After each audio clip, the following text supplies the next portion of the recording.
Hello students, welcome back. We are discussing linear differential equations with constant coefficients. And in the last video, we have studied the first case of finding the particular integral. क्या था first case? If q is in the form e raised to the power ax and f is not equal to 0, तो particular integral क्या हो जाता है? ये हमने पढ़ लिया था in the last video. Fine.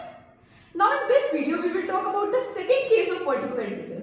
So here the second case is to find particular integral when q is of the form sin ax or cos ax and f minus a square is not equal to 0. Means q आपको अगर इस form में दे रखा हो sin ax दे रखा हो या cos ax दे रखा हो and f minus a square not equal to 0 मिल रहा हो तो आपका पर्टिकुलर इंटीग्रल क्या हो जाता है. ठीक है, देखो पर्टिकुलर इंटीग्रल कैसे डिफाइन करते हैं. पर्टिकुलर इंटीग्रल क्या होता है 1 upon f d q, ऐसे डिफाइन करते हैं पर्टिकुलर इंटीग्रल. मींस अगर आपकी nth order linear differential equation है dn plus a1 dn minus 1 plus a2 dn minus 2 plus and so on till an y is equal to q. ये मैंने क्या लिखा है nth order linear differential equation with constant coefficient with y is dependent variable and x is independent variable. यहाँ पर d क्या है d by dx. ठीक है, d by dx को हमने नोट किया है कैपिटल D से. फाइन, तो ये क्या है फंक्शन ऑफ t, तो we can write it as f d y is equal to q. और इसके जब हम पर्टिकुलर इंटीग्रल फाइंड करते हैं तो पर्टिकुलर इंटीग्रल क्या हो जाता है 1 upon f d q. इसी तरह से फाइंड करते हैं पर्टिकुलर इंटीग्रल, हमने पढ़ा था लास्ट वीडियो में. ठीक है, अब हम बोल रहे हैं कि अगर q आपको sin ax दे रखा हो या cos ax दे रखा हो तो पर्टिकुलर इंटीग्रल क्या हो जाता है. देखिए तब हम क्या करते हैं कि फंक्शन ऑफ d में जहां आपको d स्क्वायर मिल रहा हो वहां पर हम d स्क्वायर की जगह पर माइनस a स्क्वायर पुट कर देते हैं. फाइन, तो वो हो जाता है आपका particular integral for this linear differential equation. Fine, देखिए put minus a square for d square, जहां पर d स्क्वायर मिल रहा हो वहां पर माइनस a स्क्वायर पुट कर दीजिए. अगर d क्यूब मिल रहा होगा तो क्या पुट करोगे. d क्यूब का मतलब क्या है, d क्यूब को आप लिख सकते हो d स्क्वायर डॉट d और d स्क्वायर को लिख सकते हैं माइनस a स्क्वायर, तो minus a square dot d. Fine, minus a square d for d cube. Fine, इसी तरह से अगर आपको d की पावर 4 मिल रहा हो तो इसके प्लेस पर क्या पुट करेंगे. d की पावर 4 को हम लिख सकते हैं d square dot d square और d स्क्वायर के प्लेस पर हम पुट कर सकते हैं माइनस a स्क्वायर, तो minus a square dot minus a square means a की पावर 4. ठीक है, तो अगर आपको d की पावर 4 मिल रहा है तो उसके प्लेस पर हम क्या पुट करेंगे a की पावर 4 फॉर d की पावर 4. इसी तरह से अगर d की पावर 5 मिल रहा हो तो उसके प्लेस पर क्या पुट करेंगे d की पावर 5 को हम क्या लिख सकते हैं d की पावर 4 डॉट d और d की पावर 4 को हम लिख सकते हैं a की पावर 4 d की पावर 4 के प्लेस पर. फाइन, तो d की पावर 5 है तो उसके प्लेस पर हम क्या लिख सकते हैं a की पावर 4 d फॉर d की power 5. Fine and so on, इस तरह से means 1 upon f d square. अगर फंक्शन ऑफ d स्क्वायर है और यहां पर आपको मिल रहा है sin ax, ठीक है, या फिर 1 अपॉन f d स्क्वायर और q है आपका cos ax. ठीक है, तो आपको पर्टिकुलर इंटीग्रल क्या हो जाएगा 1 upon f a square means f minus a square means d square के प्लेस पर आप माइनस a स्क्वायर पुट कर दीजिए. ठीक है, वो हो जाएगा आपका particular integral. But f minus a square should not be equal to 0. Fine, यहां पर भी सेम d स्क्वायर के प्लेस पर आप माइनस a स्क्वायर पुट कर देंगे, वो हो जाएगा पर्टिकुलर इंटीग्रल. ठीक है, but f minus a square should not be equal to 0. d square के प्लेस पर माइनस a स्क्वायर पुट करने पर आपको 0 ना मिले. ठीक है, मींस ये 0 ना हो जाए. अगर 0 हो जाएगा तब ऐसे नहीं पुट करेंगे. तब हम क्या करते हैं कि अगर आपको cos ax गिवन हो तो e की पावर ix का रियल पार्ट लेके सॉल्व करते हैं, या अगर आपको sin ax गिवन हो तो e की पावर ix का इमेजिनरी पार्ट लेके सॉल्व करते हैं. ठीक है, उस केस को हम आगे डिस्कस करेंगे. अभी जो आपका केस है उसमें क्या है कि आपको अगर q इस फॉर्म में दे रखा हो sin ax या cos ax दे रखा हो तो हम सिंपली क्या करते हैं फंक्शन ऑफ d में जो जहां आपको d स्क्वायर मिल रहा हो वहां d स्क्वायर के प्लेस पर माइनस a स्क्वायर पुट कर दीजिए. If f minus a square is not equal to 0 तब. ठीक है, तो वो हो जाएगा आपका particular integral for this linear differential equation. Fine, तो इस पर बेस्ड कुछ क्वेश्चन करेंगे. So here the first question is solve d21 upon dx square minus 2 dy by dx plus y is equal to cos 3x. ठीक है, सबसे पहले क्या करेंगे हम इस डिफरेंशियल इक्वेशन को लिख सकते हैं d square minus 2d plus 1 y is equal to cos 3x. हमने डी किसको लिखा, डी बाई डी एक्स को, ठीक है, डी बाई डी एक्स को हम डी से नोट कर रहे हैं, कैपिटल डी से, तो ये हो जाएगी D square minus 2d plus 1 y is equal to cos 3x, ठीक है। उसके बाद हम क्या करेंगे, सबसे पहले कॉम्प्लीमेंट्री फंक्शन फाइंड करेंगे। कॉम्प्लीमेंट्री फंक्शन फाइंड करने के लिए हमें क्या करना पड़ेगा, ऑक्सिलरी इक्वेशन लिखनी पड़ेगी। ऑक्सिलरी इक्वेशन क्या हो जाएगी, m square minus 2m plus 1 is equal to 0। Auxiliary equation किसके लिए लिख रहे हैं हम, कॉम्प्लीमेंट्री फंक्शन फाइंड करने के लिए। कॉम्प्लीमेंट्री फंक्शन हम किससे फाइंड करते हैं, होमोजीनियस लीनियर डिफरेंशियल इक्वेशन से। ये कैसी इक्वेशन है, non homogeneous linear differential equation है। इसमें जब हम q को 0 कर देंगे तो ये क्या बन जाएगी, होमोजीनियस लीनियर डिफरेंशियल इक्वेशन। क्या बनेगा अगर q को इसको 0 कर दें तो ये बनेगा d square minus 2d plus 1 y is equal to 0, तो ये बन जाएगी होमोजीनियस लीनियर डिफरेंशियल इक्वेशन। फिर इससे हम कॉम्प्लीमेंट्री फंक्शन फाइंड करेंगे। कॉम्प्लीमेंट्री फंक्शन फाइंड करने के लिए क्या करते हैं, ऑक्सिलरी इक्वेशन लिखते हैं। इसके हम रूट्स फाइंड करेंगे, उसके बाद कॉम्प्लीमेंट्री फंक्शन लिखेंगे, ठीक है। तो इसके रूट्स फाइंड करेंगे। ये देखो ये क्या बन रहा है, m माइनस 1 का होल स्क्वायर है। तो यहां से आपको जो दो रूट्स मिल रहे हैं वो क्या है, 1,1 मींस रियल रूट्स मिल रहे हैं और इक्वल है, रिपीटेड रूट्स मिल रहे हैं ना आपको। तो कॉम्प्लीमेंट्री फंक्शन क्या हो जाएगा, c1 plus c2 x e की पावर x। फाइन, ये हो गया कॉम्प्लीमेंट्री फंक्शन। अब पर्टिकुलर इंटीग्रल फाइंड करेंगे। तो पर्टिकुलर इंटीग्रल क्या हो जाएगा, 1 अपॉन फंक्शन ऑफ t क्या है यहाँ पर, d square minus 2d plus 1, d square minus 2d plus 1, और q क्या है, cos 3x। फाइन, अब हमने क्या बोला कि अगर आपको q cos ax गिवन हो तो d स्क्वायर के प्लेस पर हम क्या पुट करते हैं, माइनस a स्क्वायर। यहाँ पर a के प्लेस पर क्या है, 3, ठीक है। तो d स्क्वायर के प्लेस पर हम क्या पुट करेंगे, minus 3 square. Fine, minus 3 square. अच्छा, माइनस का स्क्वायर नहीं है, 3 का स्क्वायर है, इसके साथ माइनस है। Fine, minus 3 square minus 2d, d के प्लेस पर नहीं पुट करेंगे, d को एज इट इज लेंगे, सिर्फ d स्क्वायर के प्लेस पर पुट करते हैं, ठीक है। तो 2d प्लस 1 cos 3x, ठीक, ये आपको मिल जाएगा। देखो यहां से मिलेगा आपको 3 square means 9, minus 9 plus 1 that is minus 8, ठीक है। तो ये आपको मिल रहा है minus 2d minus 8 cos 3x। Fine, तो यहां से हम माइनस 2 को कॉमन ले सकते हैं डिनोमिनेटर में, तो ये जाएगा माइनस 1/2, ठीक है। और यहां मिल जाएगा आपको d प्लस 4 cos 3x। अब क्या करेंगे, यहां पर मिल रहा है d प्लस 4। अब d के प्लेस पर तो हम कुछ पुट कर नहीं सकते, d स्क्वायर के प्लेस पर हम पुट करते हैं माइनस a स्क्वायर। तो अब इसको सॉल्व करने के लिए हम क्या करेंगे, इसके कॉन्जुगेट फैक्टर से मल्टीप्लाई डिवाइड कर देंगे, मींस d माइनस 4 से मल्टीप्लाई डिवाइड कर देंगे, ठीक है। तो डिनोमिनेटर में क्या बन जाएगा आपका, d स्क्वायर वाला टर्म बन जाएगा, उसमें हम क्या करेंगे, माइनस 3 स्क्वायर पुट कर देंगे d स्क्वायर प्लेस पर। Fine, is equal to minus 1/2 और d माइनस 4 से मल्टीप्लाई डिवाइड करेंगे तो आपको मिल जाएगा d minus 4 upon d plus 4, d minus 4 cos 3x is equal to minus 1/2 d minus 4, और यहाँ पर आपको क्या मिल रहा है, d plus 4 d minus 4, a plus b a minus b। इसको हम लिख सकते हैं a square minus b square means d square minus 4 का स्क्वायर, ठीक है। माइनस 1/2 d माइनस 4, और यहाँ क्या मिल रहा है, d square minus 16 cos 3x। अब हम क्या कर सकते हैं, d स्क्वायर के प्लेस पर क्या पुट कर देंगे, d स्क्वायर के प्लेस पर माइनस 3 स्क्वायर, तो ये आपको मिल जाएगा minus 3 square minus 16 cos 3x, ठीक है। माइनस 1/2, अच्छा देखो यहाँ पर क्या मिल रहा है, minus 3 square means minus 9 minus 16 means minus 25, और माइनस 25 इंटू 2 50 माइनस 50, तो माइनस माइनस पॉजिटिव हो जाएगा, तो ये आपको मिल जाएगा 1/50 d माइनस 4 cos 3x। इसका मतलब क्या है, differentiation of cos 3x minus 4 cos 3x। अगर न्यूमरेटर में आपको d गिवन होता है उसका मतलब होता है डिफरेंशिएशन, और अगर डिनोमिनेटर में d आ जाता है तो उसका मतलब होता है इंटीग्रेशन। फाइन, तो यहाँ पर d के साथ मतलब cos 3x का डिफरेंशिएशन, ठीक है। तो cos 3x का डिफरेंशिएशन क्या हो जाएगा, minus 3 sin 3x।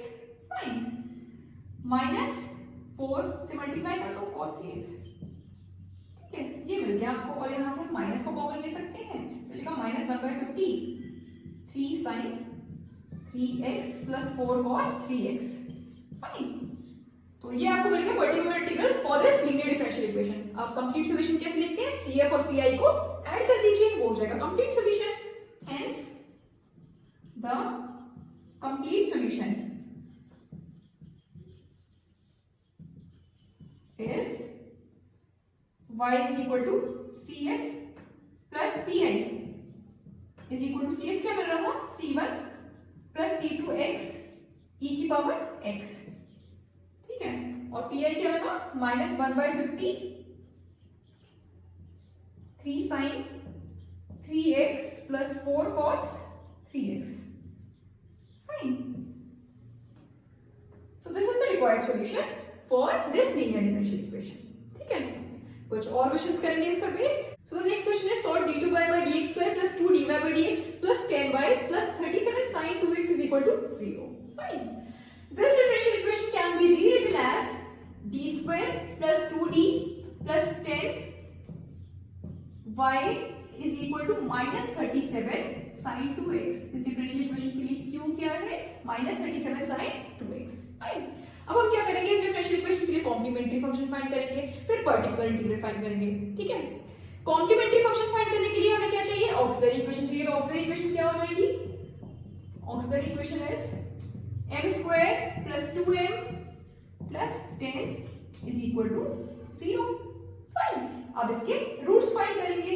m is equal to -b plus minus under root b square minus 4ac upon 2 इस तरह से फाइंड करेंगे. तो b क्या है यहाँ पर 2, तो ये हो जाएगा -2 plus minus under root b square means 4 minus 4ac means 40 upon 2a, ये क्या है 1, तो ये हो जाएगा 2 -2 plus minus यहाँ पर मिल रहा है आपको under root 4 minus 40, 4 minus 40 means -36. ठीक है, तो इसको हम लिख सकते हैं 6i.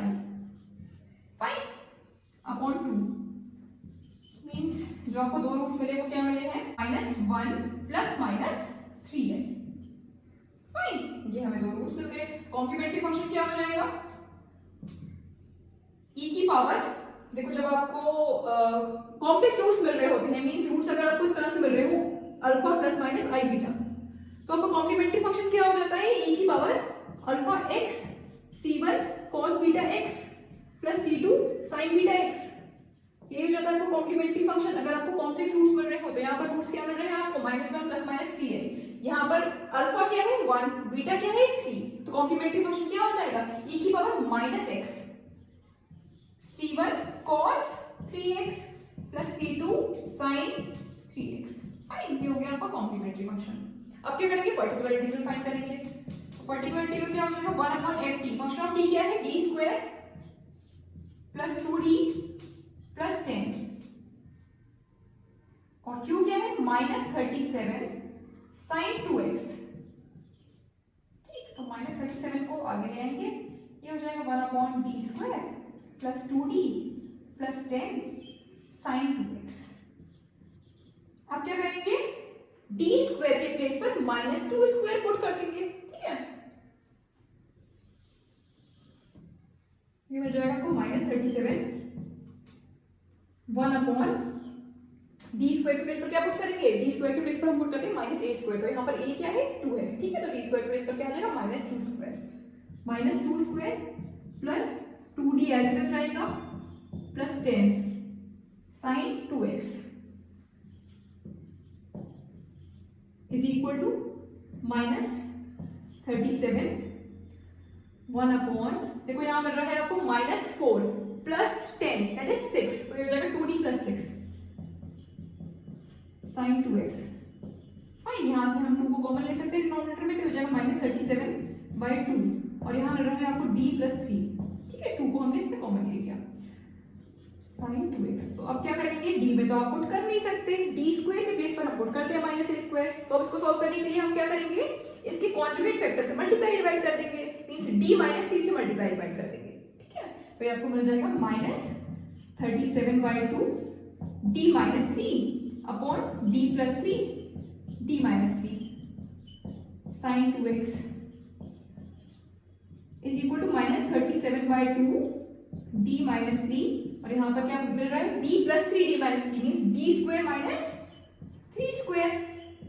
ठीक है, sin 2x is equal to -37/2 d minus 3 upon d square के प्लेस पर क्या पुट करेंगे -2 स्क्वायर माइनस यहाँ पर 3 square means 9 sin 2x. Fine. तो ये आपको क्या मिल जाएगा देखो यहाँ पे मिलेगा -4 -9 मीन्स -13 -13 इंटू 2 मीन्स -26, तो माइनस माइनस पॉजिटिव हो जाएगा, ये आपको मिल जाएगा 37/26। यहाँ मिल रहा है आपको d-3 sin 2x। अब क्या करेंगे, d sin 2x का मतलब sin 2x का differentiation with respect to x और -3 sin 2x, ठीक है, ये मिल जाएगा इज इक्वल टू 37/26 और sin 2x का differentiation with respect to x means 2 cos 2x 2 cos 2x और -3 sin 2x, ये मिल गया आपको particular integral fine for the given differential equation. तो कंप्लीट सॉल्यूशन क्या हो जाएगा, कॉम्प्लीमेंट्री फंक्शन और पर्टिकुलर इंटीग्रल को ऐड कर देंगे, hence the complete solution is y is equal to cf plus pi। cf हमें क्या मिला, e की power -x c1 cos 3x plus c2 sin 3x और पर्टिकुलर इंटीग्रल क्या मिल गया 37/26 2 cos 2x -3 sin 2x fine. So this is the required solution for the given differential equation fine. तो I hope ये question भी आपको समझ में आया होगा। एक और क्वेश्चन करेंगे इस पर based. Next question is find the integral of the equation d2x/dt² + 2n cos α dx/dt + n2x = a cos nt which is such that when t is equal to 0 x is equal to 0 and dx/dt is equal to 0 fine. सबसे पहली चीज, ये differential equation कैसी है, linear differential equation with constant coefficient और यहाँ पर dependent variable क्या है x और इंडिपेंडेंट वेरिएबल क्या है t fine. So this differential equation can be rewritten as d² + 2n cos α dot d plus n² x is equal to a cos nt। यहाँ पर हमने कैपिटल D किसको लिखा है, d/dt को, कैपिटल D किसको लिखा, d/dt को, क्योंकि यहाँ पर इंडिपेंडेंट वेरिएबल क्या है t है, ठीक है। तो हमने इस डिफरेंशियल इक्वेशन को इस फॉर्म में लिख दिया d² + 2n cos α d plus n² x is equal to a cos nt fine. अब इसको सॉल्व करने के लिए क्या करेंगे, सबसे पहले कॉम्प्लीमेंट्री फंक्शन फाइंड करेंगे, उसके बाद पर्टिकुलर इंटीग्रल फाइंड करेंगे। तो कॉम्प्लीमेंट्री फंक्शन के लिए हमें क्या चाहिए, ऑक्सिलरी इक्वेशन चाहिए। तो ऑक्सिलरी इक्वेशन क्या हो जाएगी, m² + 2n cos α m + n² is equal to 0 और अब इस क्वाड्रेटिक इक्वेशन के रूट्स फाइंड कर लेंगे। m is equal to कैसे फाइंड करेंगे, -b + -√b² - 4ac upon 2a।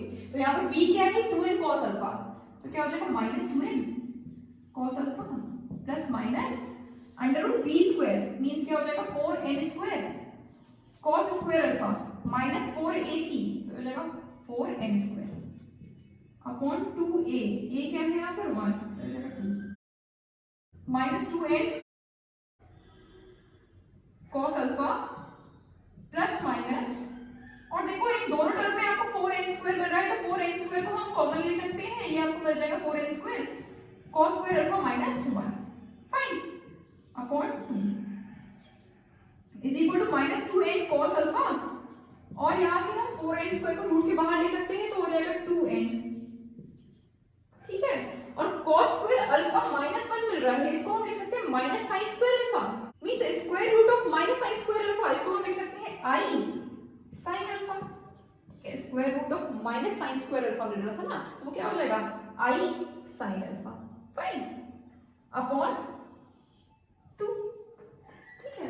तो आपको मिल जाएगा -n cos α plus -in sin α fine. ये दो रूट्स मिल गए आपको इस क्वाड्रेटिक इक्वेशन के लिए, -n cos α plus -in sin α fine. तो कॉम्प्लीमेंट्री फंक्शन क्या हो जाएगा, कैसे रूट्स मिल रहे हैं आपको, कॉम्प्लेक्स रूट्स मिल रहे हैं। जब कॉम्प्लेक्स रूट्स मिल रहे होते हैं तो कॉम्प्लीमेंट्री फंक्शन क्या हो जाता है, e की पावर αx। यहाँ पर अल्फा क्या है, मतलब अगर आपको alpha plus minus i beta अगर इस तरह से रूट्स मिल रहे होते हैं, कॉम्प्लेक्स रूट्स मिल रहे होते हैं, तो आपका कॉम्प्लीमेंट्री फंक्शन क्या हो जाता है, e की पावर αx ब्रैकेट में c1 cos βx + c2 sin βx, ठीक है। तो यहाँ पर अल्फा जो हमें मिल रहा होता है इसके प्लेस पर यहाँ क्या है -n cos α, और जो बीटा मिल रहा होता है इसके प्लेस पर क्या है n sin α फाइन। तो कॉम्प्लीमेंट्री फंक्शन क्या हो जाएगा, e की पावर -n cos α t, यहाँ पर इंडिपेंडेंट वेरिएबल क्या है t, तो यहाँ आपको क्या मिलेगा t e की power -n cos α t fine, और c1 cos n sin alpha t plus C2 sin n sin alpha t, ये मिल गया आपको कॉम्प्लीमेंट्री फंक्शन। फाइन, अब हम क्या करेंगे, पर्टिकुलर इंटीग्रल फाइंड करेंगे। पर्टिकुलर इंटीग्रल कैसे फाइंड करते हैं, 1/fd, फंक्शन ऑफ t क्या है यहाँ पर, d² + 2n cos alpha, d² + 2n cos alpha d plus n², ठीक है। और q क्या है, a cos nt,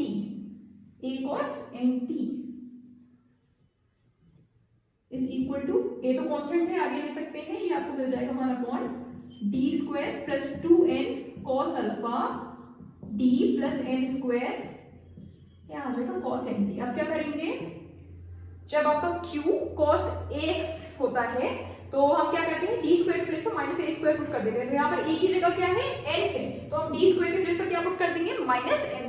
फाइन, ये आपको मिल जाएगा a 1/d² के प्लेस पर -n² पुट करेंगे plus 2n cos alpha d + n² cos nt is equal to a, -n² + n² cancel हो जाएगा, तो यहाँ पर आपको सिर्फ ये मिल रहा है डिनोमिनेटर में, 2n cos अल्फा t, तो a/2n cos अल्फा, ये तो कांस्टेंट है, ठीक है।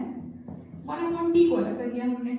1/t का मतलब क्या है, इंटीग्रेशन, मींस cos nt का integration with respect to t।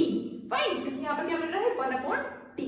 अगर न्यूमरेटर में d मिल रहा होता है इसका मतलब होता है डिफरेंशिएशन, अगर डिनोमिनेटर में d मिल रहा है इसका मतलब क्या है, integration. Fine, a/2n cos alpha, और cos nt का integration with respect to t क्या हो जाएगा, sin nt/n। फाइन, ये मिल गया आपको, ठीक है। तो ये मिल रहा है आपको a sin nt/2n² cos alpha. Fine, ये हो गया आपका पर्टिकुलर इंटीग्रल, ठीक है। हेंस द कंप्लीट सॉल्यूशन क्या हो जाएगा, CF और KI को ऐड कर देंगे, x is equal to CF plus PI, ये हो जाएगा कंप्लीट सॉल्यूशन। देखो x क्यों लिखा, क्योंकि आपके डिफरेंशियल इक्वेशन में डिपेंडेंट वेरिएबल क्या था, x था, ठीक है। तो आपको सॉल्यूशन क्या मिलेगा, x is equal to CF plus PI। Fine, complementary function हमें क्या मिला, e की power -n cos alpha dot t c1 cos n sin alpha t plus c2 sin n sin alpha t, ये मिला था हमें कॉम्प्लीमेंट्री फंक्शन। और particular integral क्या मिला, a sin nt/2n² cos alpha, ठीक है। तो ये हो गया कंप्लीट सॉल्यूशन। लेकिन देखो हमें इस डिफरेंशियल इक्वेशन के लिए ये इनिशियल कंडीशंस भी गिवन थी, when t is equal to 0, x is equal to 0 and dx/dt is equal to 0, means जब t 0 है तो x 0 होगा और dx/dt भी 0 होगा। तो जब हम ये इनिशियल कंडीशंस लगा देंगे यहाँ पर तो आपको c1 और c2 की वैल्यूज मिल जाएंगी, ठीक है। जब हम ये इनिशियल कंडीशंस अप्लाई करेंगे तो ठीक है, c1 c2 की वैल्यू मिल जाएगी, वो हम उठा के इसमें पुट कर देंगे, तो ये हो जाएगा आपका रिक्वायर्ड सॉल्यूशन। फाइन, देखो ये तो कंडीशन हम ऐसे पुट कर सकते हैं कि t is equal to 0, when t is equal to 0 x is equal to 0, यहाँ पर t is equal to 0 put कर देंगे, x 0 पुट कर देंगे, तो आपको एक वैल्यू मिल जाएगी, कोई एक कांस्टेंट की वैल्यू मिल जाएगी, ठीक है। उसके बाद दूसरी जो आपको गिवन है, when t is equal to 0 dx/dt is equal to 0, इसके लिए हमें क्या करना पड़ेगा, x को डिफरेंशिएट करना पड़ेगा एक बार with respect to t। Fine, तो दिस इज x, और dx/dt फाइंड करेंगे, मींस x को एक बार डिफरेंशिएट करेंगे विद रिस्पेक्ट टू t, ये इनिशियल कंडीशंस अप्लाई करने के लिए, ठीक है। तो इसको हम डिफरेंशिएट करेंगे विद रिस्पेक्ट टू t, कैसे करेंगे, देखो यहाँ पर ये मिल रहा है आपको e की power -n cos alpha t, और ये आपको एक फंक्शन मिल रहा है। तो हम क्या करेंगे, सबसे पहले इसको डिफरेंशिएट कर लीजिए, इसको एज इट इज रहने दीजिए, उसके बाद इसको एज इट इज रहने देंगे और इसको डिफरेंशिएट कर लेंगे विद रिस्पेक्ट टू t, ठीक है। तो पहले इसको एज इट इज रहने दे रहे हैं, इसको डिफरेंशिएट कर ले रहे हैं विद रिस्पेक्ट टू t, ठीक है। तो जब इसको डिफरेंशिएट करोगे तो क्या मिलेगा आपको, e की power minus N cos alpha t का differentiation with respect to t minus N cos alpha e की power minus N cos alpha t ये मिल जाएगा। देखो जब आप e की power minus N cos alpha t को डिफरेंशिएट करोगे विद रिस्पेक्ट टू t तो आपको क्या मिलेगा, e की power minus N cos alpha t। उसके बाद minus N cos alpha t को डिफरेंशिएट करोगे विद रिस्पेक्ट टू t तो क्या मिलेगा, minus N cos alpha.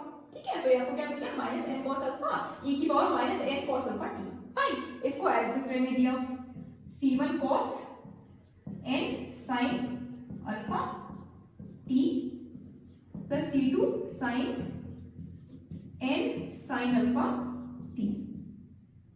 Fine, अब इसको एज इट इज रहने देंगे और इसको डिफरेंशिएट कर लेंगे विद रिस्पेक्ट टू t तो क्या मिल जाएगा, प्लस e की power minus n cos alpha t और इसको डिफरेंशिएट करेंगे विद रिस्पेक्ट टू t तो ये आपको मिल जाएगा c1 cos n sin alpha t का differentiation with respect to t क्या हो जाएगा, minus n sin alpha c1 sin n sin alpha t।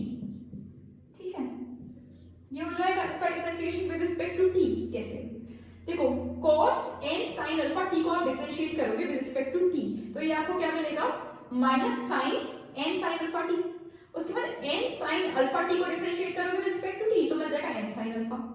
Fine, तो यहाँ क्या मिल रहा है, minus n sin alpha c1 sin n sin alpha t। Fine, उसके बाद इसको डिफरेंशिएट करेंगे तो यहाँ पर देखो sin n sin alpha t इसका डिफरेंशिएशन क्या हो जाएगा, cos n sin alpha t। उसके बाद n sin अल्फा t को डिफरेंशिएट करोगे तो मिल जाएगा n sin अल्फा। ठीक है, तो ये क्या हो जाएगा, n sin alpha c2 cos n sin alpha t। Fine, ये हमने इसको डिफरेंशिएट कर लिया, ये ऐसे रखा। उसके बाद अब इसको डिफरेंशिएट कर लीजिए विद रिस्पेक्ट टू t तो यहाँ पर a upon 2n square cos alpha ये तो कांस्टेंट है, sin nt को हम डिफरेंशिएट करेंगे विद रिस्पेक्ट टू t तो क्या हो जाएगा, n cos nt तो ये आपको मिल जाएगा an cos nt upon 2n square cos alpha. Fine, देखो यहाँ पर n अपॉन n स्क्वायर मिल रहा है तो इसको लिख सकते हैं 1 by n means a cancel हो जाएगा। ठीक है, तो मैं यहीं पर कैंसिल कर दे रही हूँ, ये n हट गया, यहाँ से स्क्वायर हट गया। ठीक है, ये मिल गया आपको dx by dt। ठीक, आप क्या करेंगे, ये इनिशियल कंडीशंस अप्लाई करेंगे। क्या गिवन है, when let this be equation 1 and let this be equation 2। ठीक है, when t is equal to 0 x is equal to 0। ठीक है, ये हमें गिवन है तो पहले ये कंडीशन अप्लाई कर रहे हैं, when t is equal to 0 x is equal to 0 तो फर्स्ट से क्या लिख सकते हैं, from first 0 is equal to x 0 है मींस 0 पुट कर दिया। ठीक है, इसमें t is equal to 0 put करनी है तो देखो क्या मिलेगा, ये क्या हो जाएगा यार, t is equal to 0 put करोगे तो ये 0 हो जाएगा मींस e की पावर 0 मींस 1। ठीक है, तो ये मिल रहा है 1। ठीक, ब्रैकेट में देखिए यहाँ पर आप t की जगह 0 पुट करेंगे तो ये हो जाएगा 0 मींस cos 0 मींस 1 तो ये हो जाएगा c1। ठीक है, प्लस c2 और यहाँ पर t की जगह 0 पुट करेंगे तो ये क्या मिलेगा आपको, sin 0 मींस 0 तो ये हो जाएगा c2 डॉट 0। फाइन, प्लस यहाँ पर t की जगह 0 पुट करेंगे तो sin 0 मींस 0 तो ये भी 0 हो गया तो ये आपको क्या मिल रहा है, सिर्फ c1 मिल जाएगा। ठीक है, c1 प्लस 0 हो जाएगा, c1 प्लस 0 मींस c1। ठीक है, into 1 दैट इज c1 तो c1 आपको मिल गया 0। ठीक है, अब जब आप ये अब दूसरी कंडीशन अप्लाई कर देंगे t is equal to 0 when t is equal to 0 dx by dt is equal to 0 तो आपको c2 की वैल्यू मिल जाएगी। ठीक है, इसमें अप्लाई करेंगे when t is equal to 0 dx by dt is equal to 0। ठीक है, तो फ्रॉम सेकंड से हम क्या लिख सकते हैं, सेकंड इक्वेशन से। ठीक है, ये थी आपकी second equation, dx by dt 0 हो जाएगा जब t 0 है तो t 0 पुट करेंगे तो आपको देखो क्या मिलेगा, यहाँ पर t 0 पुट करोगे तो क्या हो जाएगा, e की पावर 0 मींस 1। ठीक है, तो ये मिल जाएगा minus n cos alpha fine, c1 यहाँ पर t 0 पुट करेंगे तो क्या हो जाएगा, cos 0 दैट इज 1 तो ये मिलेगा c1 प्लस आ गया c2 t 0 पुट करोगे मींस sin 0 दैट इज 0 तो ये हो जाएगा 0 फाइन, प्लस e की power minus n cos alpha t, यहाँ पर t 0 पुट करोगे तो मींस e की पावर 0 हो जाएगा, e की पावर 0 मींस 1, तो ये हो गया 1, ठीक है।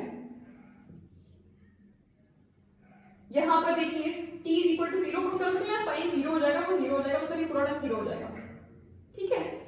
उसके बाद आगे देखो, यहाँ पर t is equal to 0 put करोगे तो यहाँ मिलेगा cos 0 मींस 1, ठीक है। तो यहाँ से मिल जाएगा n sin alpha c2, n sin alpha c2, ठीक है। फिर यहाँ पर देखिए, यहाँ पर t is equal to 0 put करेंगे तो cos 0 1 हो जाएगा, तो मिल जाएगा a/2n cos alpha, a/2n cos alpha, ठीक है। तो यहाँ से ये आपको क्या मिल रहा है, ये तो 0 हो गया, 0 plus c1 that is c1, तो यहाँ से मिल रहा है minus n cos alpha c1, यहाँ से मिल रहा है आपको plus n sin alpha c2 plus a/2n cos alpha, ठीक है। और c1 हम फाइंड कर चुके हैं, c1 क्या मिला था 0, मींस ये टर्म क्या हो जाएगा 0, ठीक है। तो ये आपको मिल जाएगा 0 plus n sin alpha c2 plus a/2n cos alpha is equal to 0, fine. यहां से हम c2 की वैल्यू फाइंड कर लेंगे, ठीक है। तो यहां से हम लिख सकते हैं n sin alpha c2 is equal to, इसको हम LHS में ले आ रहे हैं, ठीक है। तो ये आपको क्या हो जाएगा n sin alpha c2 is equal to minus में a/2n cos अल्फा, ठीक। यहां से हमें c2 क्या मिल जाएगा, c2 is equal to minus a/2n cos alpha और n sin अल्फा आ जाएगा डिनोमिनेटर में, तो n स्क्वायर हो जाएगा। देखो यहां से हमने c2 फाइंड कर लिया, means n sin alpha denominator में आ जाएगा, तो क्या हो जाएगा minus a/2n square cos alpha sin alpha, ठीक है। Minus a/2n square cos alpha sin alpha, और 2 sin अल्फा cos अल्फा को हम लिख सकते हैं sin 2 अल्फा, ठीक है। तो ये आपको मिल जाएगा minus a/n square sin 2 alpha, fine. तो ये मिल गया आपको c2 minus a/n square sin 2 alpha, ठीक है। ये था ना आपका जो हमने सॉल्यूशन लिखा था, यही तो लिखा था। अब इसमें हम क्या करेंगे, c1 is equal to 0 put कर देंगे और c2 क्या मिला है minus a/n square sin 2 alpha, ठीक है, ये पुट कर देंगे, ठीक है। तो हो जाएगा आपका required solution, fine. Substituting the values of c1 and c2 in equation 1 we get क्या मिल जाएगा, x is equal to e raise to the power minus n cos alpha t, और c1 क्या मिला था 0, मींस ये टर्म क्या हो जाएगा पूरा 0 हो जाएगा। इस टर्म से हमें क्या मिलेगा, c2 क्या मिला था हमें minus a/n square sin 2 alpha, तो ये मिल जाएगा minus a/n square sin 2 alpha और साथ में sin n sin alpha t, fine, plus a sin nt upon 2n square cos alpha, fine. So this is the required solution of the given differential equation, fine. तो I hope ये question भी आपको समझ में आया होगा। अब इस केस पर बेस्ड और क्वेश्चंस आप लोग करिएगा। So that's all for today. Thank you very much.